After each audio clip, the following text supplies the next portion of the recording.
Thank you. Good afternoon. I am glad to welcome everyone to another meeting of our commission. We traditionally meet on the eve of the New Year holidays in order to sum up the results of the year and look at what tasks lie ahead of us for the future.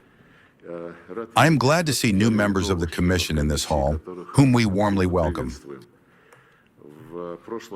Last year marked the 81st anniversary of UNESCO's founding. Since then, the Commission has come a long way, gaining universal recognition as a leading universal forum in the fields of culture, science and sport, and education. However, in recent years, as in other international structures, our Western colleagues have done everything they can to politicize UNESCO's work to the maximum extent, to Ukrainize its agenda. There are evident double standards manifested in the adoption by its executive board of anti-Russian decisions on Crimea and Ukraine that go far beyond the mandate of this organization.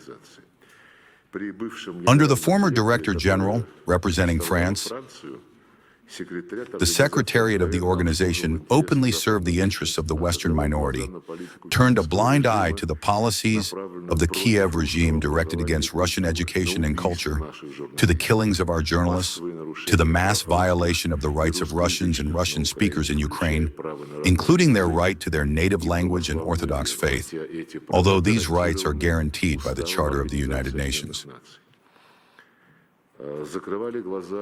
Under the previous Director-General, UNESCO's leadership turned a blind eye to the destruction of monuments. In particular, in Odessa, a monument to Catherine the Great, who founded the city, was destroyed. And a few days later, the UNESCO Executive Board, without a second thought, decided to include the center of Odessa in the list of World Heritage Sites. I believe it would have been difficult to come up with a greater mockery of the mandate of this respected organization. The anti-Russian line of the collective West was clearly manifested as well during the elections to the Executive Board through colossal pressure on the countries of the Global South, which were being forced to vote against us. Western ill-wishers achieved the result that the Russian candidacy did not pass. But despite all this, 93 member states supported us. And we, of course, will actively participate in UNESCO's work in other formats. At the next elections to the Executive Board, we will definitely put forward our candidacy. I think that by that time, much in the actions of the West will become clearer. Their attempts openly and utterly brazenly to twist the arms of UNESCO member states will be far less convincing. I consider it an encouraging sign the convincing victory in the elections of the new Director-General, the representative of Egypt, Khaled El-Anani. During the election campaign, he spoke in favor of reforming UNESCO, first and foremost through the depoliticization of its activities. That is, reforming what was introduced into the activities of this organization by the Director-General from France, who held this position before our Egyptian colleague.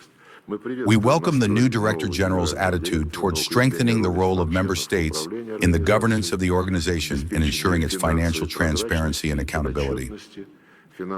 Financial transparency and accountability are tasks of especially great importance, given that the United States withdrew from UNESCO without paying its multi-million, or rather, its multi-tens of millions debt. Large sums of money have remained hanging. President Putin, in a congratulatory letter addressed to El-Anani, noted, "Russia intends to continue to take an active part in the work of UNESCO and to contribute to the achievement of the goals facing this important international structure." End of quote. We